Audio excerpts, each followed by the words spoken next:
Hello and welcome to the Liverpool.com podcast with me, James Martin. Today I am joined by Tom Beattie and we are going to be looking at the in-tray of Arne Slot, who officially gets underway at Liverpool this weekend, June the 1st, that official start date. Before we dive into it, Tom, just a quick message from NordVPN. To get the best discount off your NordVPN plan, go to nordvpn.com/bloodred. Our link will also give you 4 extra months on the 2-year plan. There's no risk with Nord's 30-day money-back guarantee, and you should be able to find the link in the podcast episode description box. Right, Tom, Arne Slot, the Liverpool era with Arne Slot set to get underway this weekend. And yeah, there's going to be a lot on this plate, isn't there? Yeah, definitely. There's new contracts. Obviously, every summer there's new transfers in and out, and obviously, formations and, for the first time in 9 years, obviously, it's going to be a big change, I think, for the fans and I think for the players as well. There's a lot of players there who've maybe only played under one manager, people like Trent and some of the younger players. So, yeah, it's going to be a period of transition, I think, and a lot of change. But I think hopefully it's going to be positive, and I think we're all excited to see how it's going to play out. Definitely, and we'll talk about sort of changes he could make to the squad sort of in due course. But I suppose one of the earliest tasks will be getting to grips with the people he's already got at his disposal at Liverpool. We know that the club has picked Arne Slot because, in part, they've seen these similarities to Klopp. They think that Slot will suit the existing squad tactically. But do you see him coming in and sort of making any tweaks to the current system? I think it's an interesting situation where normally when a manager goes out, it's for the wrong reasons or because something's gone wrong. But I think with Klopp, obviously, he's left everything in good shape, and obviously there's a lot of young players coming through as well. And I think that's going to be a question he's going to have to grapple with a little bit of, obviously, coming in and trying to bed in them young players who showed such promise, I think, last season as well. But I think, it kind of could be a case of not wanting to change much as well. There was, I think, it was a good season last season. I think, obviously, it dropped off towards the end, sort of the last 10 games. But I think before then, we showed a lot of promise. So I think he might just want to come in and sort of keep it as it was, I think, and not change too much too soon. Obviously, long term, he might have his own ideas on how things might look. But I think we're in such good shape. I think with a young team that's kind of brewing at Liverpool, there's an argument that he comes in and doesn't change much. So it's very interesting to see how he's going to play it. I think he does seem quite, pragmatic in the way that he sort of, manages a team. And I think that he's obviously got results before with Feyenoord, on a budget and that sort of thing. So it'll be interesting to see with the new signings, whoever they may be as well. How he kind of beds them in, and I guess that's the in-tray for him, like you said before. That's kind of his first task, isn't it? Bedding in new players, and obviously the players who are existing there as well. So yeah, it's an interesting time, I think, at Liverpool, and we're going to have to see how it kind of pans out as well. Yeah, I think you're right to mention the young players there. Klopp was sort of loath to give much advice to his successor. He kind of wanted to stay out of it. I suppose you look at what happened at Manchester United, where Alex Ferguson kind of anointed David Moyes, and we saw what happened there. So he kind of kept it at arm's length. But the one piece of advice he did give was not to forget the young players coming through in terms of the transfer business and in terms of, setting up the team for the new era, if you like. There are already so many talented young players there. And I suppose Slot will get the chance to look at quite a few of them early on. You look at some of the main players, they'll be off at the Euros or at the Copa America. But with Slot coming in, like I say, from June the 1st and then pre-season getting underway a month later, he'll have that little period where some of the bigger names are away and he can sort of run the rule over the young crop. There are players coming back from loan who he could take a look at. Sepp Vandenberg, I think, is an interesting one. It could be that a sale's being lined up there, but if not, then it could be one that Slot could take a look at. And I'm sure there's plenty of players like that. But established ones, the one who made a breakthrough already last season, you look at Jarell Kwanzaa in particular. Do you think it's important that Slot sort of finds a way to integrate them, and even with Kwanzaa, do you think the defence is still going to be the area he looks at as kind of priority number one in terms of transfer recruitment? Yeah, I mean, when I was kind of thinking before coming on about sort of, the holes in the squad, I think that is still somewhere I'd be looking at centre-back.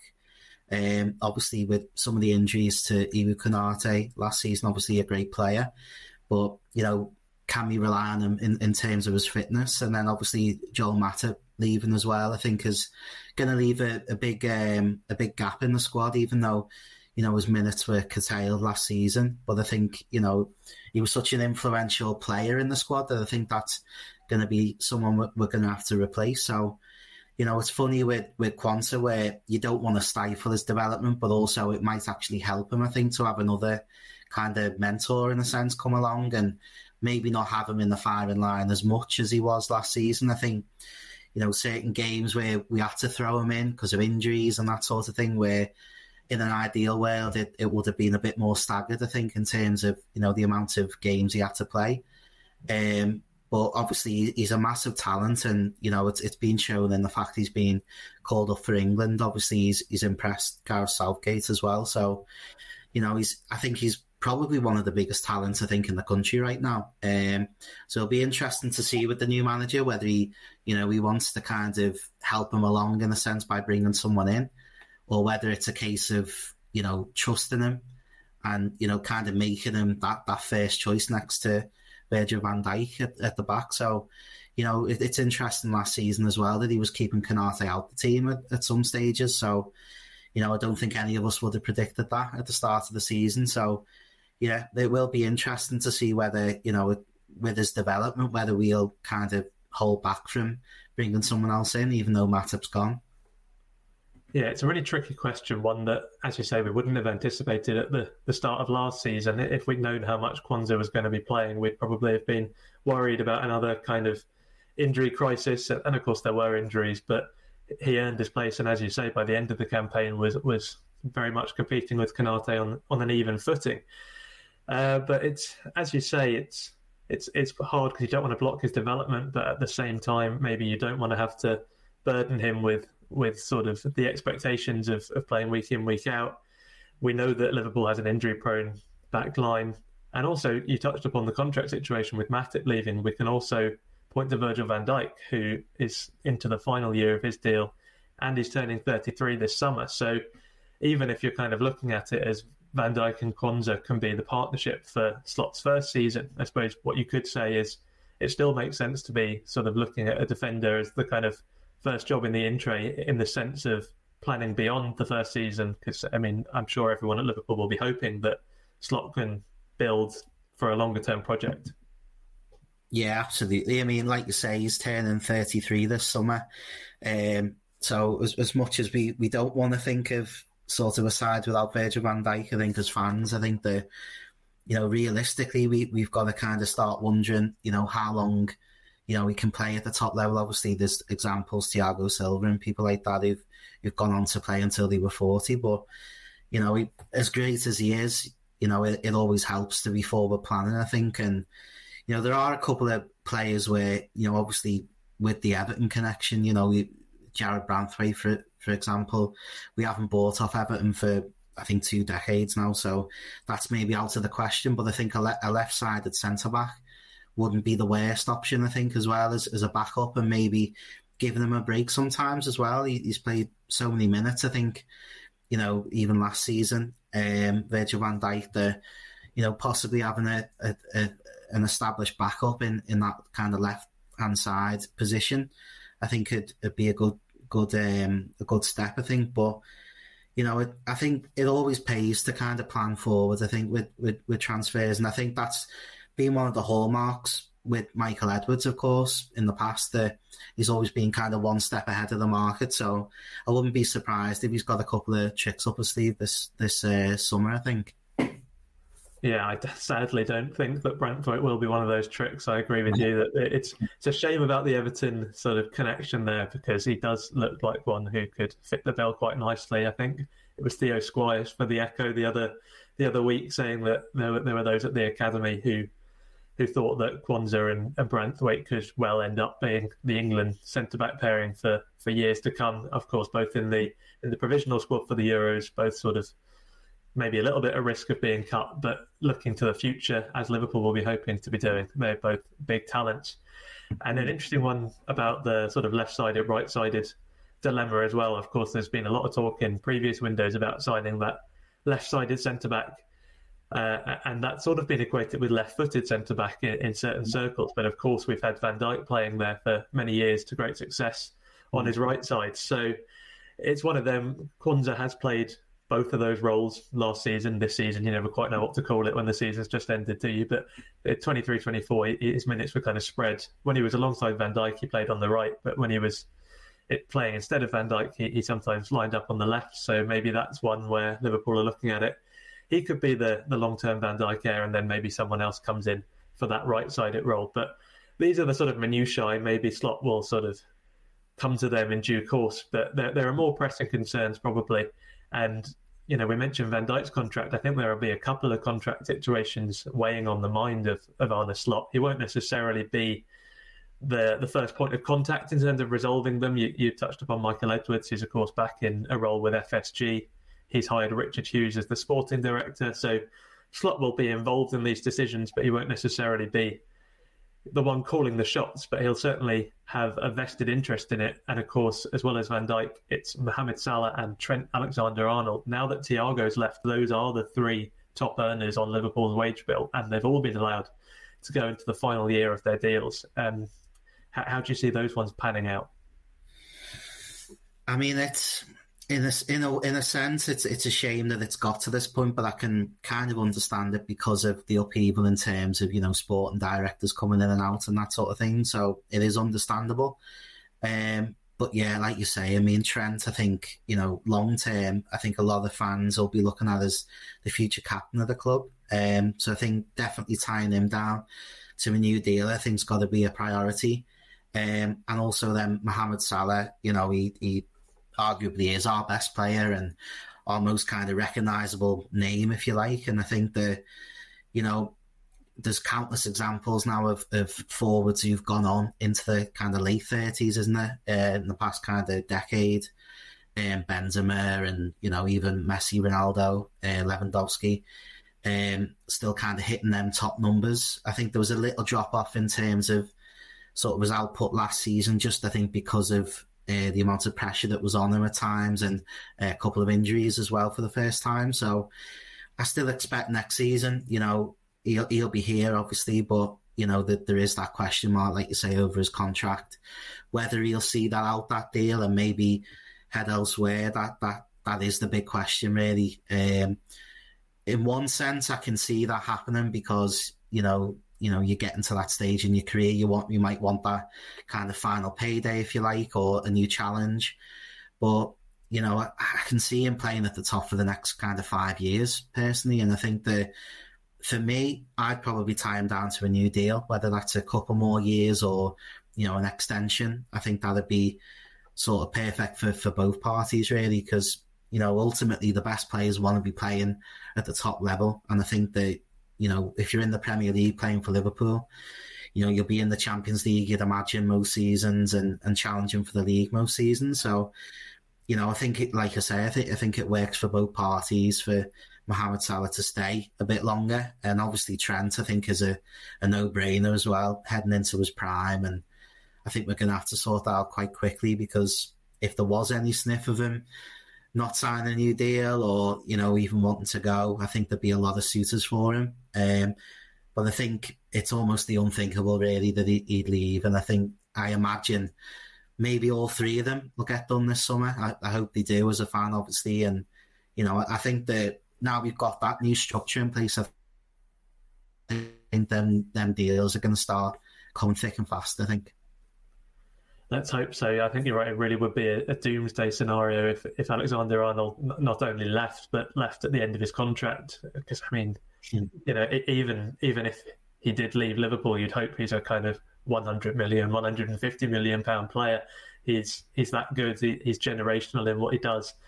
And so to lose him on a free is something Liverpool will not even want to to countenance. So, as you say, hopefully that is one of the first things to get sorted now that Slot is in place.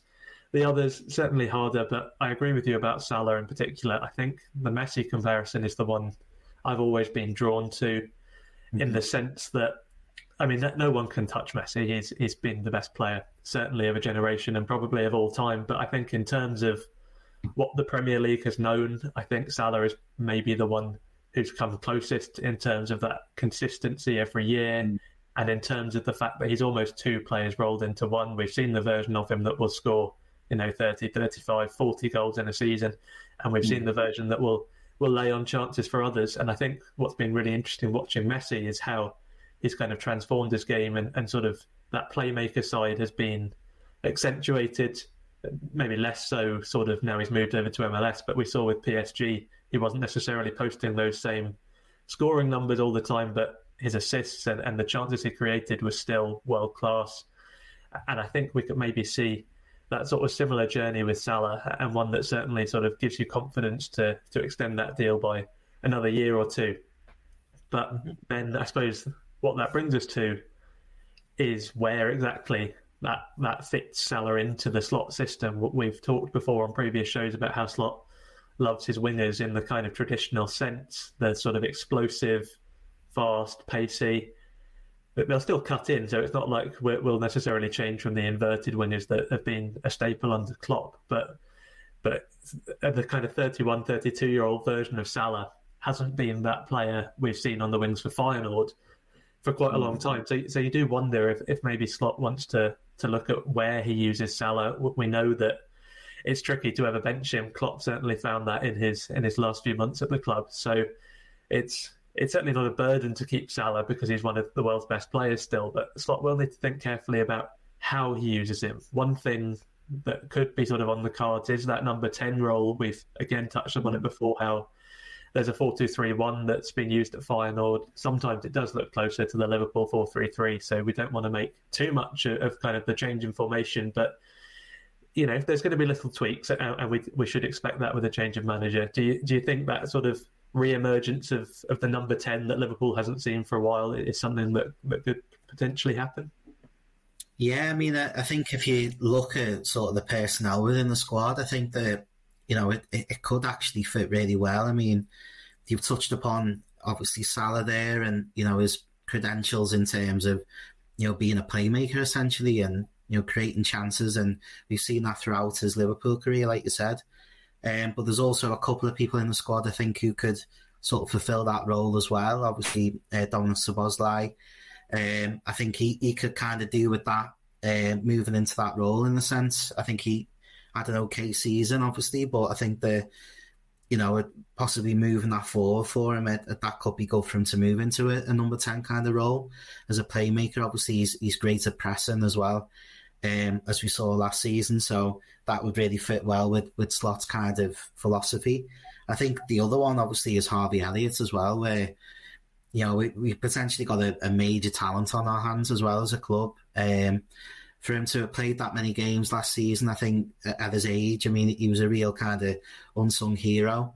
He played a massive role in delivering kind of the only trophy we won last season, obviously the Carabao Cup as well. I think he played 3 or 4 games in a short space of time during that run.